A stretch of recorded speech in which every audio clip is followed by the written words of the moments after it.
চাচ্ছি না, এটা তো আপনি জানেন তো। আমি একটু আপনার কাছ থেকে এটা ভিজুয়ালি আপনি আমার কাছ থেকে যে জিনিসটা জানেন সেই জিনিসটা কিন্তু ওই যেটা ঘটছে ওইটাই কিন্তু আমি বলবো। তাহলে যেটা ঘটে গেছে সেটা তো আমি বলেই দিছি, আগেও বলছি এবং ওই ভদ্রলোক নিজেও বলছে, সারদা সমাজটি যিনি উনি নিজেও বলছে। তাহলে এটা ধরেন আমি নতুন করে আসলে আমার কোনো কিছু বলার নেই। নতুন করে যদি বলতে হয় তাহলে আমার অনেকের মানে অনেকের বিরুদ্ধে যে একটা, কারণ এটা আমার সম্বন্ধে একটা ভুল ব্যাখ্যা দিচ্ছে। কারণ আমার সম্বন্ধে যারা ভুল ব্যাখ্যা দিচ্ছে তাদের সম্বন্ধে আসলে আমি শুদ্ধ ব্যাখ্যাও দিতে চাই না, ভুল ব্যাখ্যাও দিতে চাই না। এটা না, কোনো কমেন্টসই করতে চাই না, কারণ আমি জানি যে কিছু মানুষ আসলে আমার ভালোটা নিতে পারবে না।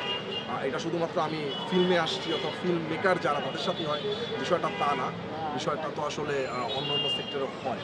সো কিছু মানুষ ভুল ব্যাখ্যা দিচ্ছে, আবার কিছু মানুষ ঠিকঠাক ব্যাখ্যা দিচ্ছে, আবার যিনি আসলে কমেন্টসটা করছে উনি আবার ঠিকঠাক ব্যাখ্যা দিয়ে আবার আপনাদেরকে বোঝানোর চেষ্টা করছে যে দেখেন আপনারা যেটা নিয়ে আসলে ককে হচ্ছে কাউয়া বানায় দিচ্ছে, আসলে বিষয়টা আমি কাউয়া বোঝাইতে চাই না, আমি এটা বোঝাইছি।